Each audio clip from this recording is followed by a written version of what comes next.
Good morning. We are live. I've just asked Tom if he wanted a coffee there, and just before we went live, we threw coffee everywhere, so you can't see that, but behind the screen there's coffee everywhere. So thank you, producer Misha, for spilling coffee everywhere. These are the things that happen before you go live, Tom. It's great, honestly. I got a cup of coffee though. You never get it all over you. Batteries drop out, the laptop will die, the broadband will, but these are the things. This is why we love going live, and we love sharing it with you as well. Because now we're live, no pressure, Tom, right? Facebook, YouTube, Twitter, LinkedIn, probably Facebook, if I said that already, probably missed one. So let me know where you are. If you are across one of those platforms, what we can do is we can throw your comment on screen. And why don't you put your name at the end? Sometimes when you're on LinkedIn, for instance, it'll just say LinkedIn user or Facebook user. So I always like to know who's there. Even put a little shout out for your company. Why not? Because we're going to have a great, maybe about an hour's discussion today on a really exciting project. Anything else we should mention? Well, of course, who are we? South Tyneside Business Invest Team. Tom Nightingale. I do have a round of applause button there. Shall I lean over and press it? Oh. Tom, do us a favour. Tell us a little bit about yourself. So I'm Tom Nightingale. I'm the North East Stakeholder Manager for Equinor. I've been living here in Newcastle for the last 20 years and working in the energy industry, and recently started to work for Equinor just in April after working in the supply chain for my whole career. Wonderful.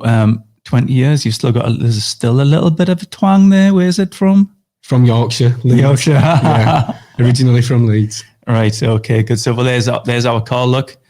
Oh, look. See now, Carl's threw a little plug in for his company, Carl's River down the road. So this is what you're going to get. We're going to come on to supply chain later on, and maybe job creation and where we can get involved in this project. So I guess we dive straight into the project. And so what's it all about? Why have you been brought in, Tom? Because you said you've started in April. Were you brought in specifically for this particular project? So I was brought in to represent Equinor and Dogger Bank project. So the project is the world's largest offshore wind farm, and Equinor's building it with our partners SSE and ENI. And it's based about 130 kilometres off the coast of Newcastle. But one thing that Equinor wanted to do on a lot of their projects is start thinking a lot more about stakeholder engagement. And so this position was created, and I was lucky enough to secure it and start working for Equinor. Do you see how he said lucky enough there? Because his Equinor team will be watching this right now. So, you might get another raise out of that, Tom. Let's go right back then. So I've got a lovely little list here that I'm going to work on, because this is not my strong point. I always used to work in engineering, and we did a little bit about wind farms back in the day. And quick story for you. One thing that we struggled with was the distance from the wind farm to, I guess, the substation transformers. Yeah. And it's like, how do you get that from there? And I guess that's all been solved now, because I don't know if we'll touch on R&D, but I mean, God, this was back in the day. I bet innovation has come on, and no doubt it'll probably keep kicking on as this project grows. You keep learning. It's a new technology. Yeah. So there's always something new to think about. So maybe it's distance from shore, or maybe it's deeper waters. So a lot of turbines are now floating as well, which is something that Equinor's involved with. All right. Wonderful stuff. Excellent. We've still got people coming in. There's our Jeanette across LinkedIn. So let me know if you're here, and any questions for Tom as well as we go. Throw them up, and what I'll do, Tom, I'll keep an eye on the questions, and we'll grab them at the end. So then, do you want to give us we've got Equinor's going to operate the world's largest wind farm, Dogger Bank, for its lifetime over 35 years. Yeah. So from the Port of Tyne, the wind farm will be constructed and all of the turbines installed by SSE, who's leading on the construction phase. And we're going to start to install the turbines around 2023 and finish in 2026. So it's going to take a few years just to get the wind farm operational. Wow. And during that process, as the turbines start to turn and produce electricity, Equinor will be operating and maintaining them. And we're building our O&M base at the Port of Tyne, so here in South Shields. O&M? Operations and maintenance. Good, man. See, that's what happens when you're immersed in it. It's all the acronyms, isn't it? Yeah. So I'll catch you. I'll catch you a couple of times just to make sure that we're not losing anyone, because you just lose me instantly. You said there, is it phased approach then? So we're not going to wait until what did you say, 2020? 2026. Yeah. So that's Will it when be the operational? full wind farm will be operational, but we're doing it in 3 stages. Wonderful. So it's Dogger Bank A, B and C, and Dogger Bank A will be installed around 2024 and fully operational, then Dogger Bank B 2025 and Dogger Bank C 2026. Whereabouts is that from here? So we're on the South Shields coast. So it's basically, if you were just to look directly east, out 130 kilometres, that's where the wind farm will be. And that's the closest point of the wind farm, because the wind farm's actually the size of Greater London. Really? It's on an area called Dogger Bank, which used to be Doggerland, which was an area of marshland that connected the UK to Europe. Oh, wow. So yeah, it's funny because now when you look at companies who are doing things like geotechnical surveys and things, they talk about lakes and estuaries at the bottom of the seabed. Yeah. Because that's what used to be there. So size of London, how many turbines will be on that? So we're installing 277 turbines. Well, I'm going to write that down. We actually are installing 95 on each of the first 2 phases because we're using 13 megawatt turbines, but we upgraded for phase C. So on that phase, because we're using 14 megawatt turbines to achieve the same size wind farm, we can use a few less turbines. Right. So we're using 87 on phase C. So what we're all wondering now is, Tom, will you get on a boat with all your safety equipment on and get out there? I would absolutely love to do that. Yeah, I mean, you see that happening a lot. There's been a lot of publicity over the last couple of weeks. We've had a big conference in Aberdeen, so there's lots and lots of people in the industry who are going out, to see wind turbines operating offshore. But you need a little bit more time on your hands to go to our wind farm because it's going to be so far from shore. Yeah. So maybe a helicopter ride might be better than. How long would it take? Oh, I'm not sure exactly how long it would take to get there, but I was just thinking, I've got to row a couple of kayaks, we could always get across there. There you go. People are starting coming out and say, hello, who we got there? What's our call? That's a heck of a potential maintenance issue so far. Well, Carl, I'm sure we'll touch upon that within the supply chain because, asset management, maintenance, even the tooling on the boats, the manpower, the resource to get out there. It's obviously a big thing. Do you get involved in all that in your role, Tom, or is that? No, that's not my role. So we've just hired an operations director to be based at the Port of Tyne as well. And he'll be overseeing all of the operations and maintenance. But the way that it will actually work is we've working with a company called North Star, who's historically worked in the oil and gas industry in Aberdeen. And they're going to be building some new vessels, which are massive. They're like offshore hotels, basically. But also they have huge areas for storing key equipment, and those vessels will go offshore for 2 weeks at a time and be based at the wind farm. But even then, you've got to cover the size of London. So we have some daughter crafts that are on those vessels that can be deployed to maybe go out to the outer areas of the wind farm or more remote turbines. And also, if anything was needed urgently from shore, you don't necessarily need to bring the full vessel back. You can send one of the smaller daughter crafts back as well. So Helen's asking there, is there going to be a day trip to the wind farm? It might help pay for it, if we charge tickets. No, that's not going to happen. I'm just thinking in terms of, where the money comes from this. Is a lot of grants for this, European funded money from this sort of stuff? Or so the government has its CFD scheme, and this project got record low strike prices in the CFD scheme in round 3. And really the reason for that is that we're doing everything at such scale. We've got the world's biggest turbines. It's overall the world's biggest wind farm. So we were able to reduce costs by doing a lot of synergies of building so many at one time. But in terms of the financing, it was also the world's biggest ever project financing in offshore wind. So it was 5.5 billion for just the first 2 phases, and we'll be expecting financial close of Dogger Bank C, the 3rd phase, at the end of this year. So it's a huge investment, and it is one of the UK's largest infrastructure projects at the moment. And once operational, will be powering 5% of the UK's electricity. So it's like the size of a power station in terms of electricity generation. No pressure, Tom. Well, that's not my job. I'll have to deal with the stakeholders. If you mentioned there about the size of the wind turbines themselves. What we're looking at? So the size of the turbines in height, do you mean? So yeah, Just to get a when flavour you've of got they've got 3 blades on each one. Each blade's 107 meters long. So if you want to put that into perspective, the Angel of the North's wings are 54 meters. So it's double the wingspan, Right, and that's just one blade. You've got 3 blades. So when it turns, it covers the area of 4 football pitches in size. And when the blade's facing upwards, it's 260 meters tall. And to put that into perspective, there's only 2 buildings in the UK taller than that. One of them's the Shard. Right. Okay. So it's like having shards everywhere, right across a distance the size of the London. Yeah, 277 of them. Wowzers. Yeah. Well, that's my brain works that way, Tom. Thanks for that. So innovation we've got here. I think in terms of innovation, I think we've touched upon that as this project goes, I'm sure you'll learn, the team will learn as they go. I guess there's hard specifications though, to get these things. How does innovation work? Is there a team that are dedicated to innovation to keep making sure that maybe not just the infrastructure itself, but maybe the processes, lean processes, the team, how they cover that? Is there a team to do that? There is. So in terms of operations, once everything's installed and operating, there'll be a huge focus around digitalization and data, because managing all of the data from so many turbines, those vessels, trying to manage which turbines and what priority you should give to any either predictive or reactive maintenance, because there's things like statutory inspections, but there's also, you could have a turbine down that needs fixing ASAP. And obviously, every second that you're not generating, you're also not necessarily making money off that wind turbine.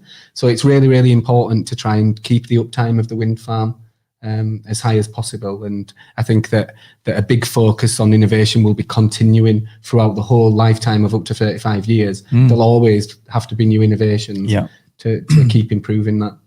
But in terms of general innovation on the wind farm, I've already talked about the turbines. They're being supplied by LM Wind, which is part of GE. And GE is building a new plant down on Teesside to build those as well. So that's really good news for the project.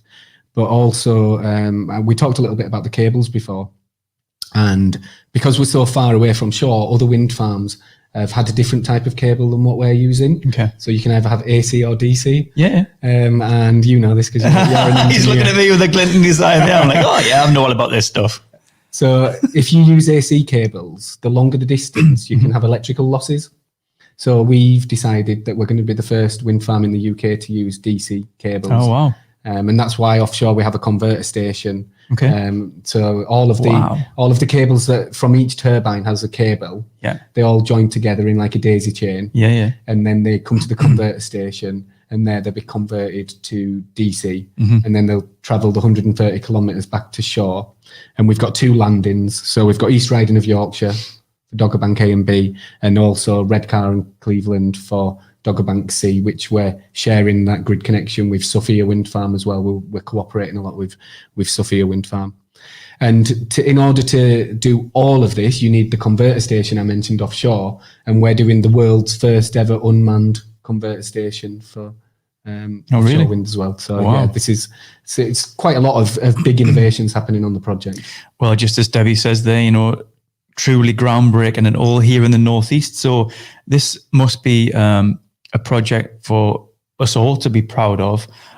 Is the people from a stakeholder point of view, are Europe or the world looking at this? Oh, absolutely, yeah. I think that at COP26 in a few weeks' time, they'll be talking about Dogger Bank. They'll be talking about lots of other things as well. But yeah, I think it's a flagship project for the whole industry. Touching upon the interest on the industry, then you've talked about innovation. Obviously, there's a multitude of things you probably don't know that'll change over these next few years as things change with the R&D team and innovation and stuff. How can that? I'm second guessing everybody who's watching right now. How can we get involved? Supply chain, especially here in the Northeast, we've got some really innovative companies doing some wonderful things, really punching above our weight. You've got them all at your fingertips. So there's a few different things.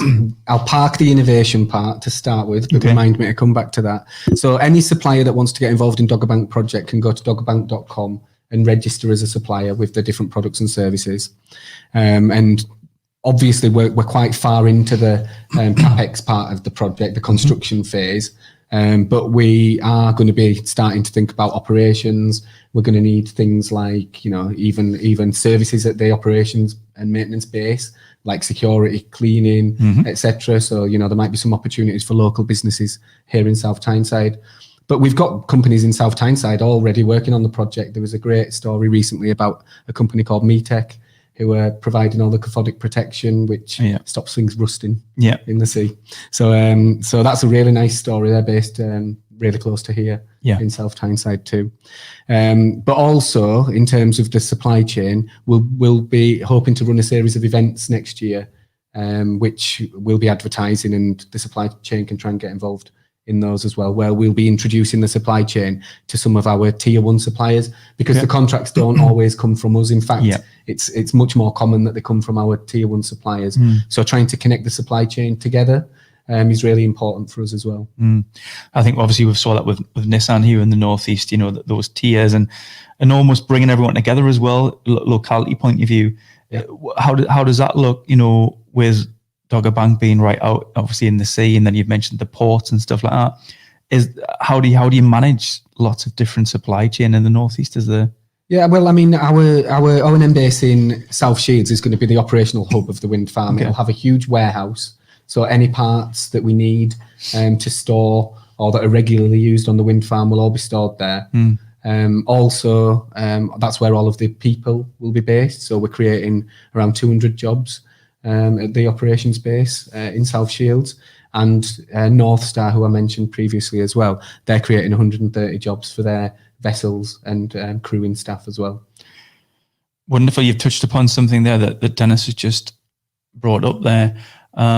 It's great to inspire young people in education who are considering career choices. And will this innovation require skilling, new qualifications? I know that's on our list to talk about, especially from a STEM point of view. Do you want to touch upon that now? Yeah, I will do. I think that the whole offshore wind industry is got big expectations in terms of STEM education, careers. There's anticipated huge growth, more than doubling in the number of people needed. I can't remember the timelines, but not in the too distant near future. The predictions are that the industry will need double the workforce it's got now. So the whole industry is working to try and develop, especially in the local communities. So an example from our project is we're working with our partners on the project, and we're investing just in the construction phase £1 million into our community fund. Oh wow. And that community fund focuses on 3 main areas. So in South Tyneside, Redcar and Cleveland and East Riding of Yorkshire, we're working with all the local authorities there.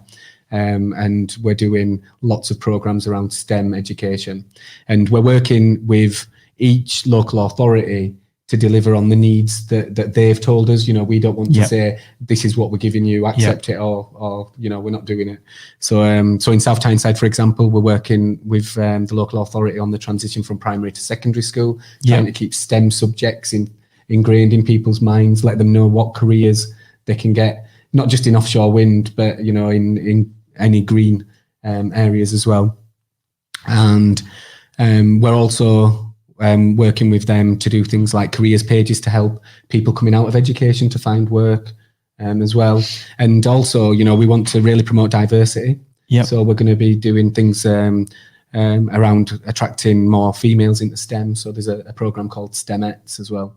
So that's all really positive in terms of STEM, but anybody that lives within the local authority of those 3 areas can also at the moment apply for £5,000 towards the tuition fees. So we're offering 50 scholarships to any university students. And if we get too many applications, it'll be based on closest to the specific postcodes that we've given. Not the wind farm, surely. No, not the wind farm. So, for example, here, it's our postcode where the base will be in the Port of Tyne. The closest that any students apply will live into there. So, we're hoping to get lots of applications and help lots of university students. Well, you will do, and from your point of view, you're going to be inundated. Your role. I mean, like I don't know if you know Dennis there. He'll be dying to speak to you about this. He's really passionate about our young people and education and seeing them come through.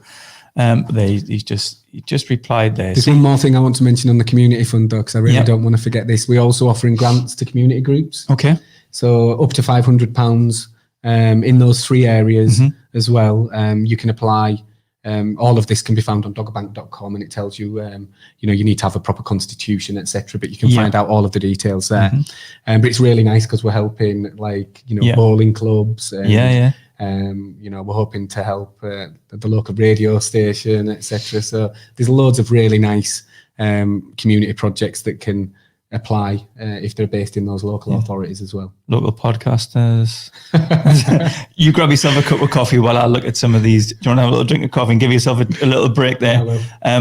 That's really inspiring to hear that. I think especially in the Northeast, we are very passionate about our younger people and watching people come through and upskilling, especially around some new projects like this. I remember when Nissan first came in, and a lot of my friends went into apprenticeships in the automotive space. It was new to us in the region, and everyone was kind of jumping on it. And there was a big, a big sort of vibe about the whole thing. It was really vibrant. So do you see that as well within the offshore wind farm?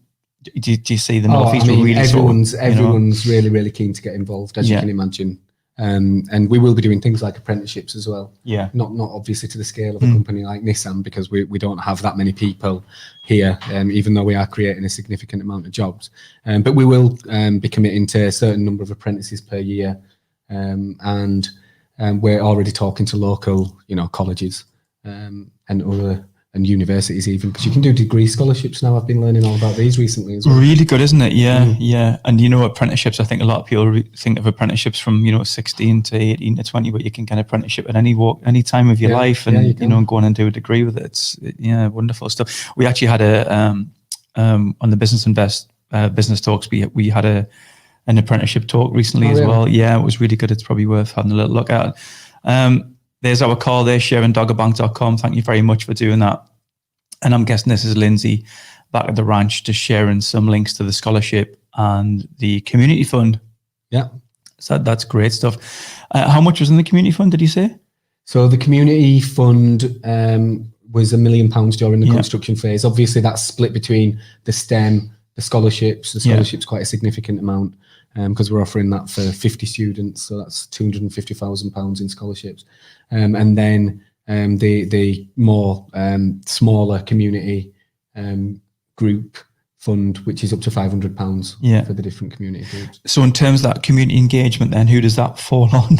This is not you as well, is it, Tom? Yeah, it is. So that's a big part of my role, actually. So, one of the things that I'm doing on Monday next week, I'm going on Monday morning to a school to do a presentation about offshore wind, doing lots and lots of STEM outreach myself. So a big focus for me will be doing that in South Tyneside. Right. But I'm a STEM ambassador anyway, so I can go to any school. So I'm going to schools all around the region. And the school that I'm going to on Monday is actually in Teesside. So, we're having a huge impact right across the northeast of England from here in Newcastle and even up to Blythe. Our turbine blades are being tested in Blythe and then right down to East Riding of Yorkshire. So, we're touching a lot of different communities. Yeah. In terms of going to schools, what's scarier, going live like this or speaking to students? Speaking to kids, students, really young students. Some of the questions that they ask you are amazing and really unexpected as well.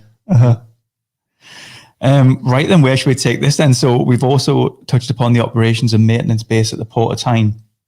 What is it like? What does that look like in terms of size? Have you took over?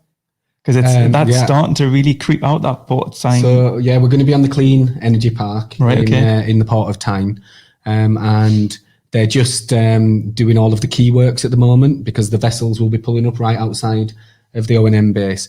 The O&M base, if anybody's looking to work in an amazing building, it's designed by local company Ryder Architecture.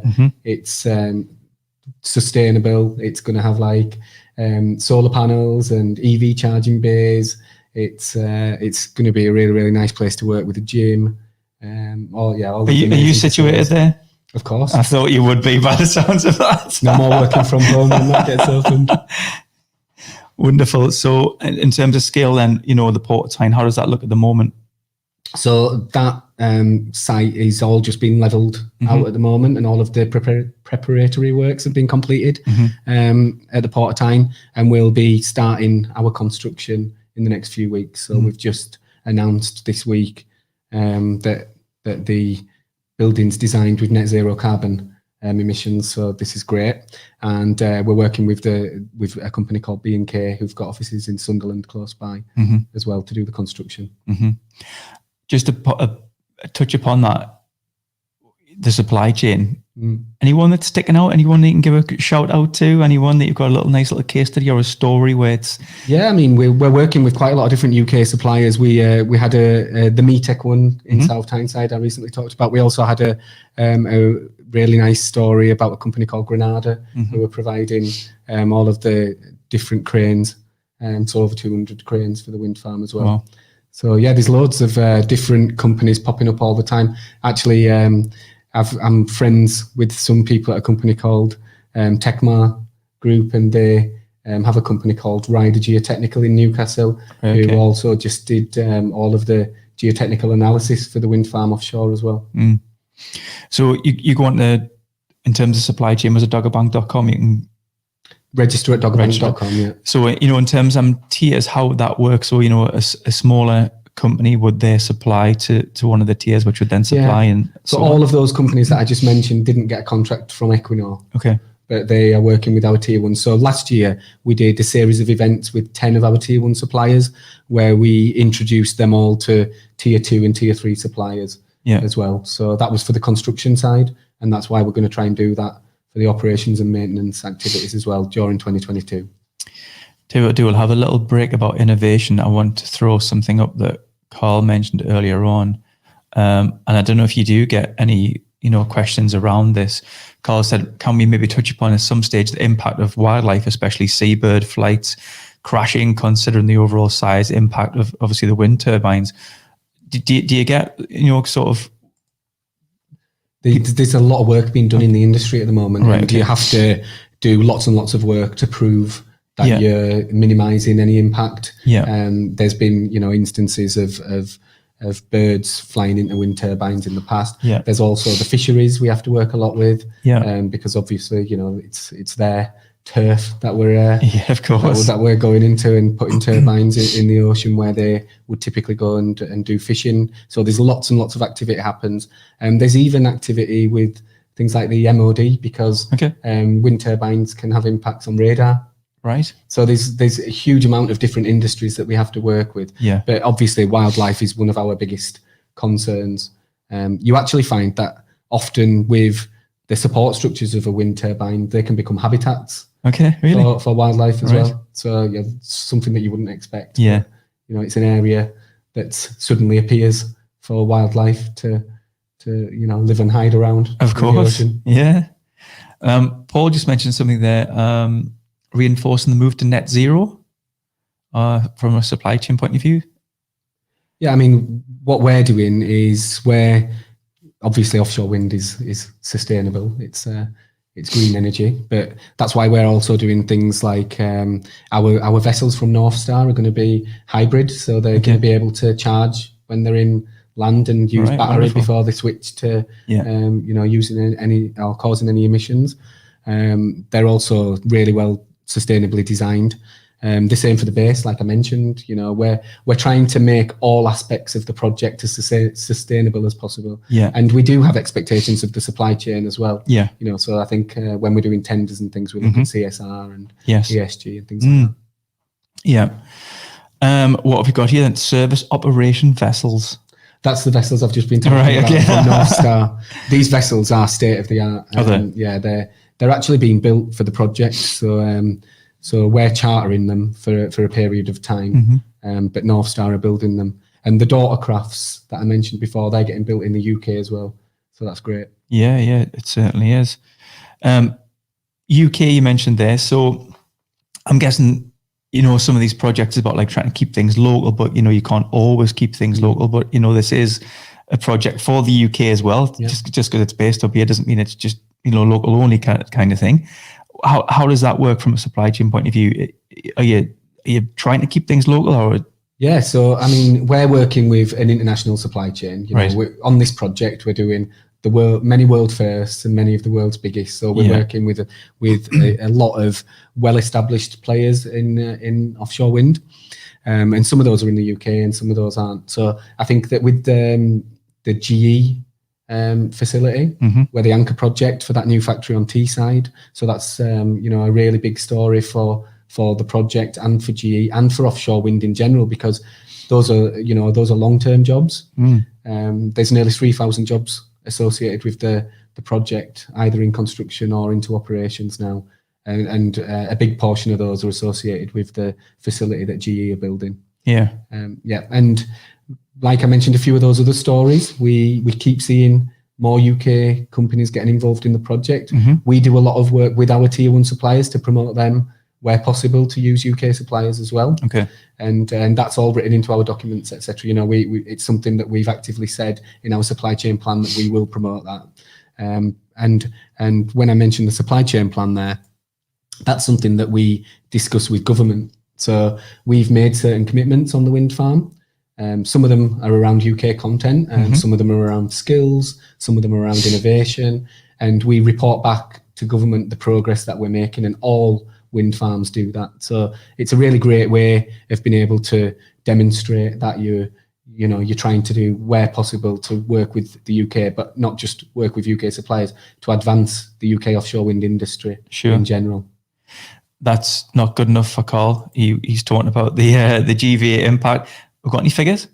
I don't have the figures for GVA impact. Yeah, I mean, you know, should make a note of that. Do you know what it is? I don't know how you would even, you know, start, you know, with such a.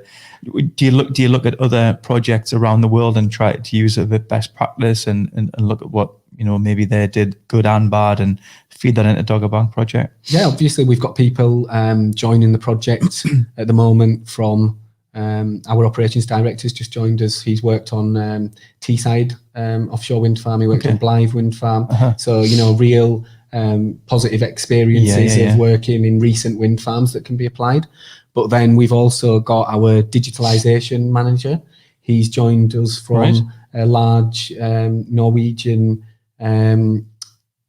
oil rig that uses lots of electrification and digitalisation. So we're trying to transfer skills in from other parts of the energy industry, like oil and gas too. Wonderful. And our operations leader, we've just employed a female operations leader who's joined from the Mariner project in the North Sea. So we're trying to employ, where possible, as many people as we can from the local area. But we're also trying to bring in lots and skills of expertise, not just from offshore wind, but from other areas, because we really value the experiences in other areas of the energy industry. And that's one of Equinor's strengths, because we started in oil and gas, but now we're working on projects like Dogger Bank. We're also working on other projects, especially in the Northeast, actually, like Net Zero Teesside. We're also working in the Northern Endurance project, which is carbon capture and storage. So there's lots and lots of ways that we can transfer skills and knowledge and experience within the company to help us benefit our operations. In terms of Equinor, what does that beast look like? Are they global? Equinor's a huge multinational company. We're in countries all over the world. In offshore wind, we're working on projects in the US. We've got projects in the UK. We've got projects in Germany. We're now going to be starting in Poland as well. And we're also looking at projects in Asia at the moment too. So just in offshore wind, we're global. And then we've got all those other areas I mentioned too. The first thing that I was thinking of is, you know, obviously you've got colleagues across, you know, around the world, you know, pulling in resource and, you know, the best players to make this. Obviously, this is a real flagship project for you all. So you might see people coming from all different countries. We are an international project, but we are trying, as we move closer to the operations, we'll be focusing a lot more around the local area. You know, with GE, who are not just our turbine supplier, they're also our service and warranty provider. There'll be a large number of jobs like wind turbine technicians coming up. And so, you know, we would hope to employ lots of local people to be involved with those type of roles. It's really interesting. So, you know, you'd have a younger generation coming through, you know, coming at the end of their schooling. And maybe looking at apprentices, but they don't know what a wind farm technician is. Whose job's that then? Well, actually, a lot of them do. You would be really surprised at how many people already want to be a wind turbine technician. So, for example, when I'm doing my STEM outreach, I've been going to places like South Shields Marine College. Yeah. So they're really engaging with North Star at the moment, which is great because obviously they'll probably be looking for cadets and things, which can come right here in South Shields. But even around the area, we've got things like Newcastle Energy Academy.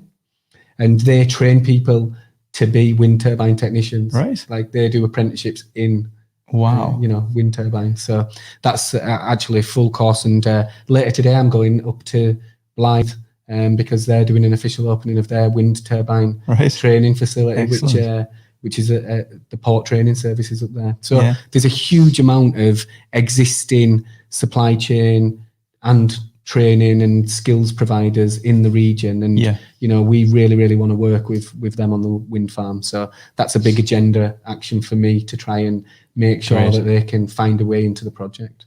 That's really reassuring because where I was going with that was like, you don't know what you don't know, obviously, and if families are children themselves aren't aware of this stuff, then that's on you, I guess, then to get that's why we're starting with primary school children too. If we're going to be here for up to 35 years, we want to promote STEM subjects, and we're not just promoting offshore wind as a career that you can get from learning STEM subjects. But if we can promote an offshore wind now, then we might have lots and lots of young people that think about that as their career when they finish school in 10 or 15 years' time. Yeah, brilliant.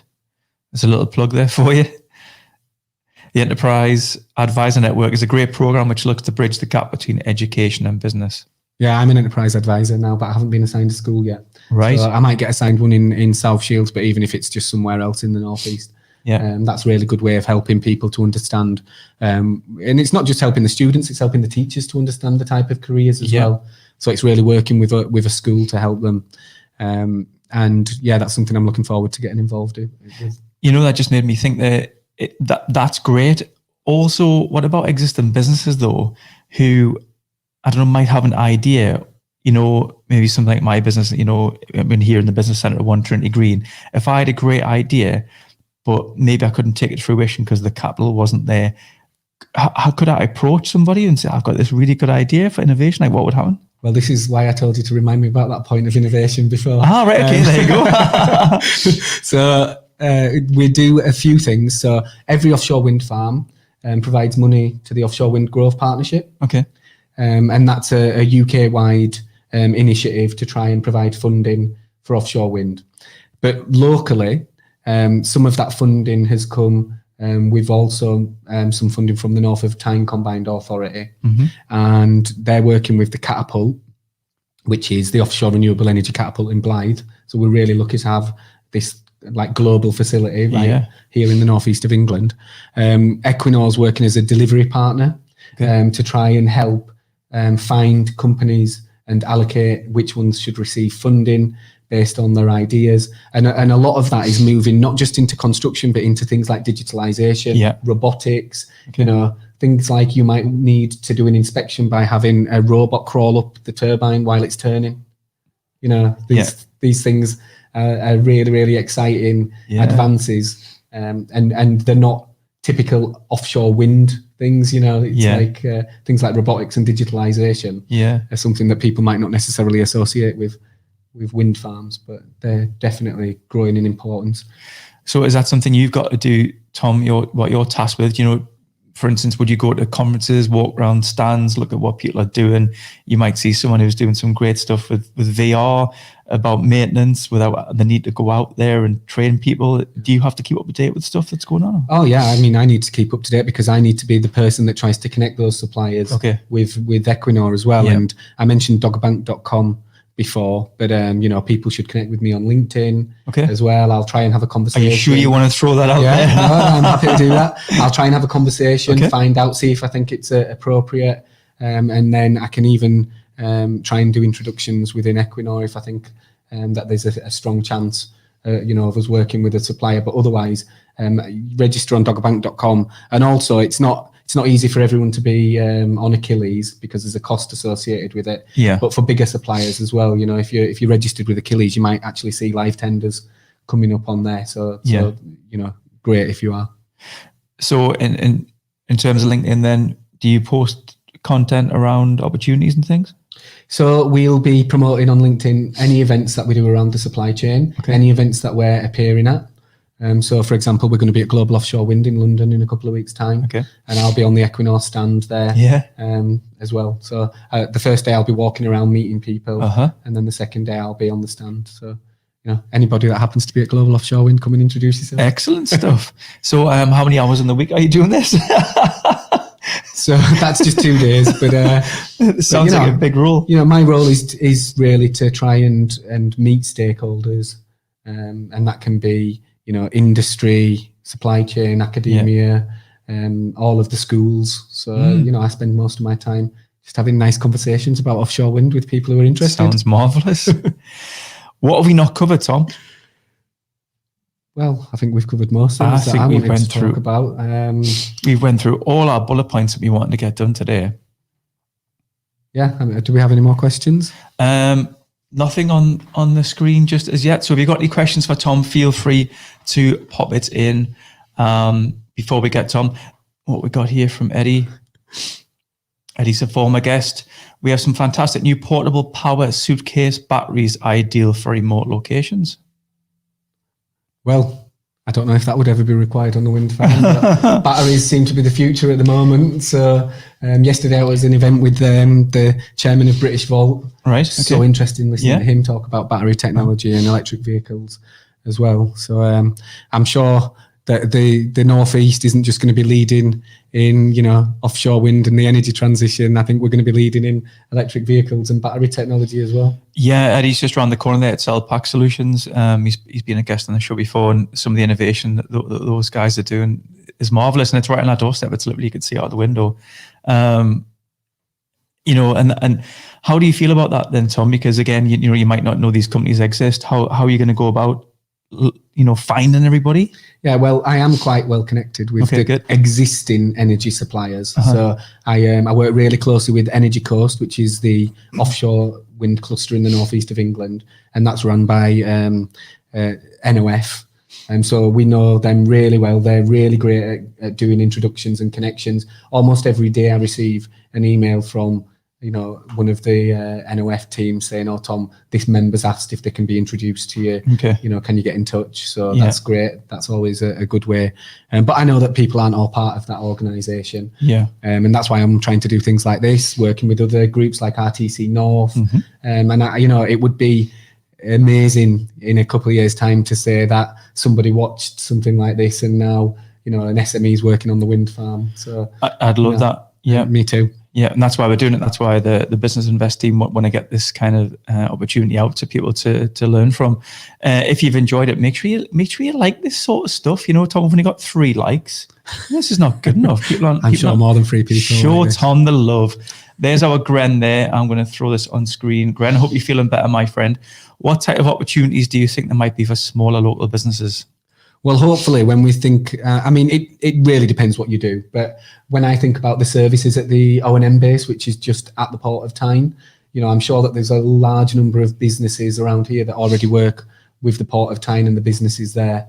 So it would be really nice to see, depending on what we need there, we'll be needing things like stevedoring, which is loading and unloading the vessels.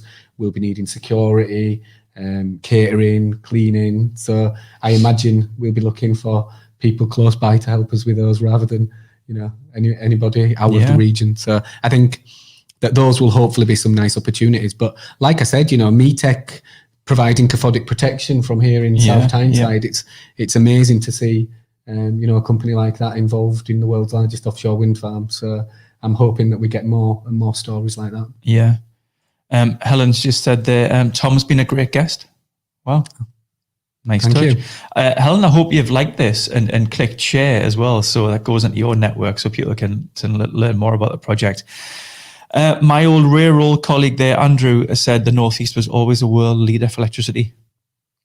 Yeah, well, one of the things that I always like to talk about is the industrial heritage here, and now we're facing the green industrial revolution. You're right. Okay. And I think that the North East will lead in just the same way now that it did then. And one of the best things about that is, and this is a real positive from offshore wind, is lots and lots of the coastal communities where offshore wind farms are now being built off the coast are now benefiting massively. And a lot of those communities have seen a huge amount of deprivation because they maybe were shipbuilding towns, etc. So I think it's not only, helping in terms of green energy and, meeting net zero targets for the country, but it's also really, really helping to build back in some of those communities.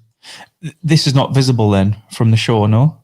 This will not be visible. So people, you go to Blythe and you see the 5 turbines there, but this is going to be far too far away. Yeah. I'm just going to quickly read this one from Paul. How about utilising the technical and tactical capabilities being used to support the UK's international engagement on renewables? Loads of need to take forward all the aspects Tom has talked on. Yeah, well, I think that we are leading the world in offshore wind. We have more installed capacity than anywhere else in the world, and we have obviously a huge supply chain already established. Yeah. And the government are actually, huge supporters of offshore wind and are really trying to help. And we work with lots and lots of groups like the Department for International Trade on promoting companies overseas. So I used to work for a company called JDR Cables, and we did lots and lots of overseas visits promoting in places like China, because we were trying to take advantage of the skills and expertise that had been built up in the UK. But another thing that the government's really trying to do is attract more inward investment, like the Blades facility at Teesport. And Teesport is great because it's part of the Freeport. It's got a huge amount of land where people can come to as well. But, places like the Port of Tyne have huge areas of land as well that people could come. And there's some big gaps in the supply chain, like export cables, for example. There's no company in the UK that makes those. Right. So when you're thinking about UK content, we want to be able to buy everything on the wind farm from the UK. So it's really up to the government to intervene and support and attract those companies to the UK so that we can build as much of the wind farm as possible using UK suppliers. And in terms of government support, is the links there?